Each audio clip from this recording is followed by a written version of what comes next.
broadcasting from G50. My name is Nathan Gordon. I'm here with George Satlos. And it's a great day to be a Dodger. It is a great day to be a Dodger. Can you believe that the year's almost a quarter over? This year's moving so fast. We're almost at the end of the first marking period. For all the students watching out there, don't forget to turn in your missing assignments. Yeah, don't make your teachers grade those last second. So what are we covering this week, George? This week, we're taking a look at the international protests in Iran and throughout the Middle East, how young voters feel about the midterm elections, and finally, how MHS feels about introducing a new mascot. Well, let's get right to it then. Makai, Marshall, and Audrey covered the recent death of Mahsa Amini, which sparked protests in Iran. They interviewed students and faculty at MHS to uncover their thoughts. Makai?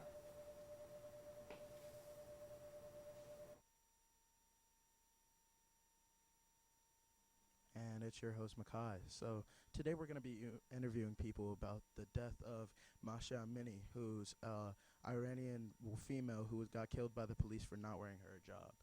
And we're going to see people's opinions about this injustice. Stay tuned. All right, Ronan, is there any chance that you're familiar with the protest that's going on in Iran right No, I'm not. now? So to inform you, there was a 22-year-old woman who was killed for not wearing her hijab by the police. How do you feel about this? Hearing like off of what you told me, it seems very, very horrible, and if that is the reason why she was killed, that is beyond words to me. Are you familiar with the protests going on in Iran right now? I am. How do you feel about the killing of that 22-year-old girl? It's incredibly unfortunate.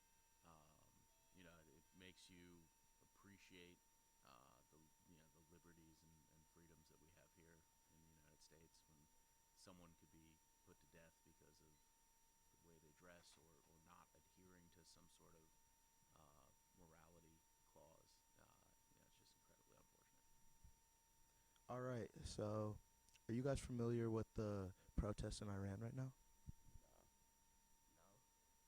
All right, did you know that a 22-year-old female was killed for not wearing her hijab by Iranian police?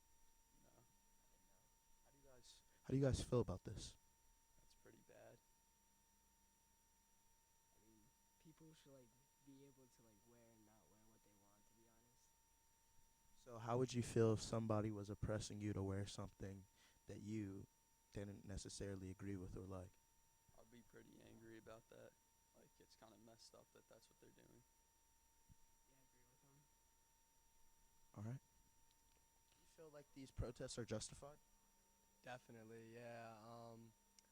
I think they should definitely fight this. I mean, it's a very, very bad situation, and obviously she wasn't in the wrong. She was getting killed for something as simple as not wearing a hijab. Is there any chance that you would think that women are going to be freer in Iran after these protests?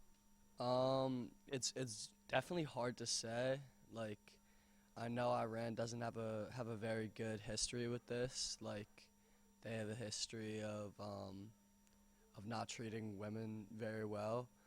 But I hope it is a step in the right direction. Like, sometimes bad things like this can lead to good things and better laws and stuff like that. But I hope it is, but it's definitely hard to say.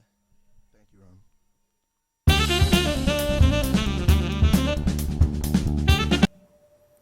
Wow, that's a lot to digest.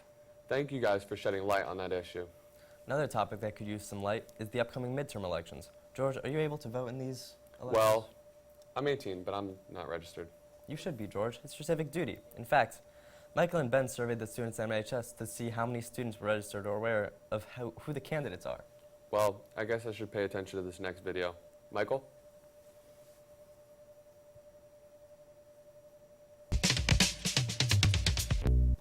Epic.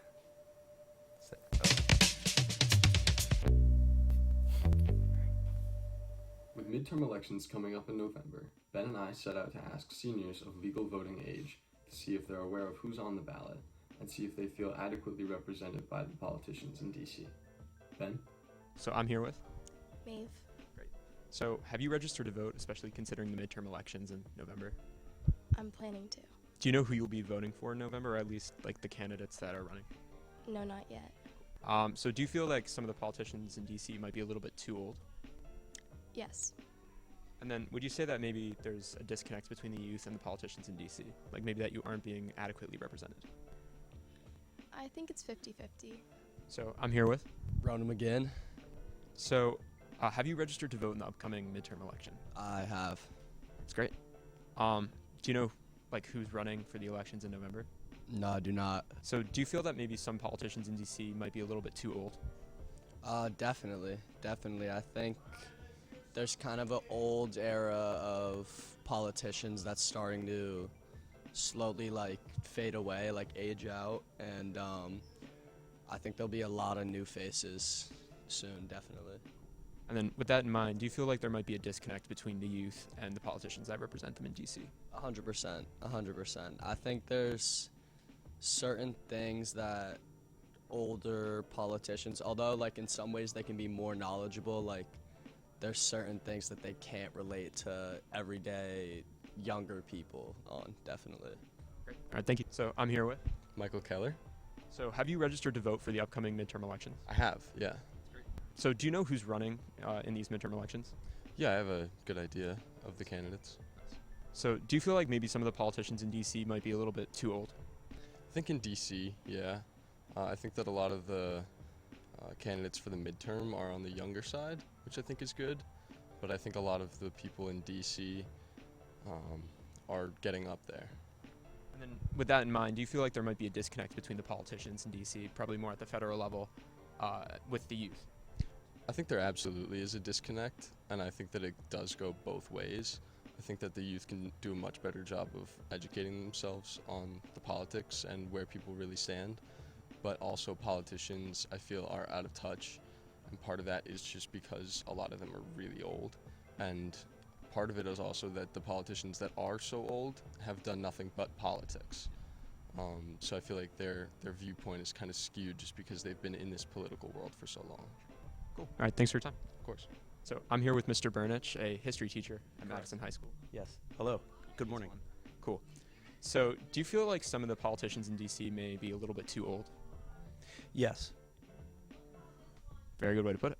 I mean, I feel like probably politicians around my age, like in their late 40s and early 50s, are probably the prime mix of people who have lived life, experienced things, and now could take their hopeful wisdom and represent the people better than some people who are in their 70s. And I mean, we've got some 80-year-olds, I think. It's a bit much. They might still be very good civil servants, but generally speaking, I think younger is probably better.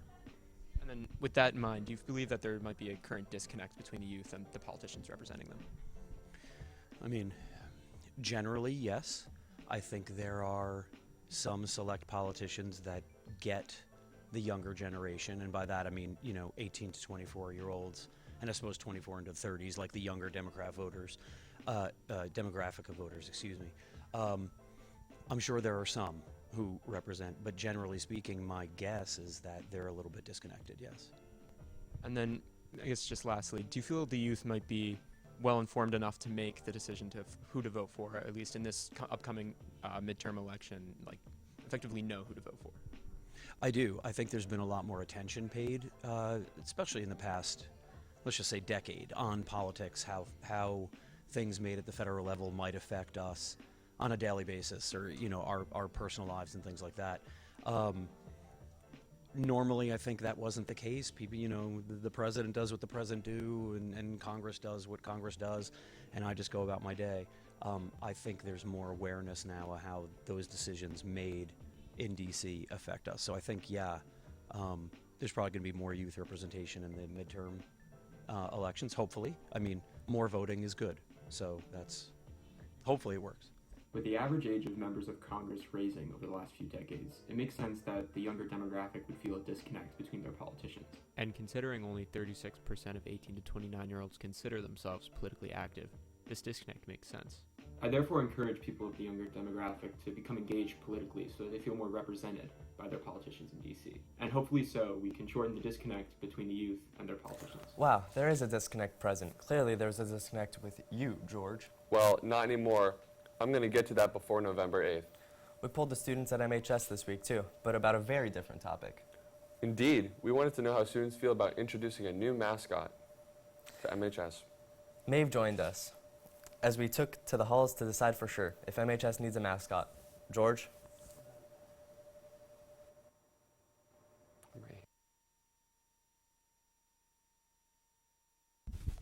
I'm George Satlos.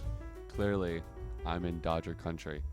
We're going to ask staff and students if Madison High School should have a mascot. Let's go.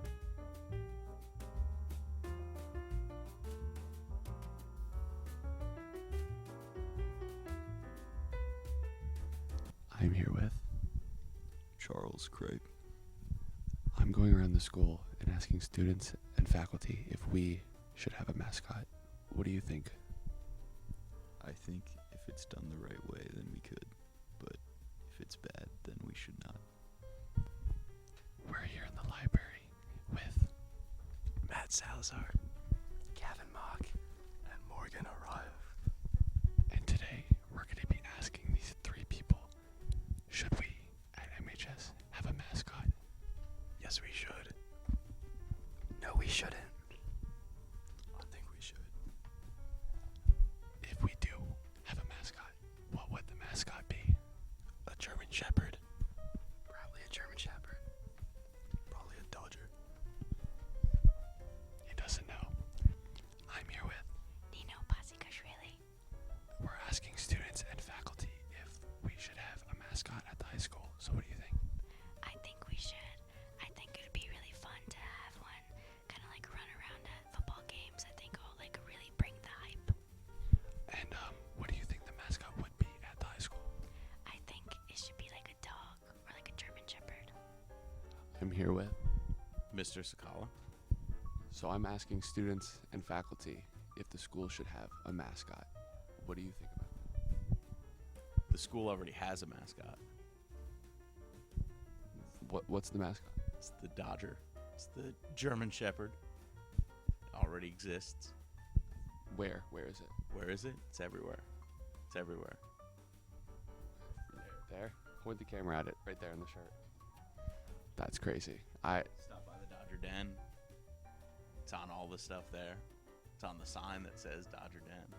It's on the shirts that I'm not wearing today, but usually Cove or I are wearing. So Hello, and I'm here with Mr. Jensen. So I'm asking staff and students if we at MHS should have a mascot. What do you think? I don't think there's anything wrong with having a mascot. And what do you think the mascot would be? A Dodger. And what is a Dodger to you? A dog. And do you think we should have a physical dog, like, like a real animal, or should we get like a costume and have someone dress up in school spirit? I think the costume one would be better. And how could we achieve getting a costume? I think a group of students need to come to administration, meet with them, discuss how they want to implement it, and then we would look into it.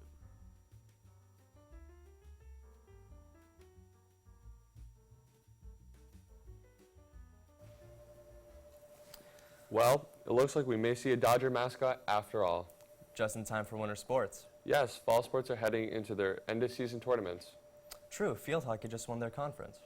Way to go, girls, and good luck to all of our teams head to the state tournaments.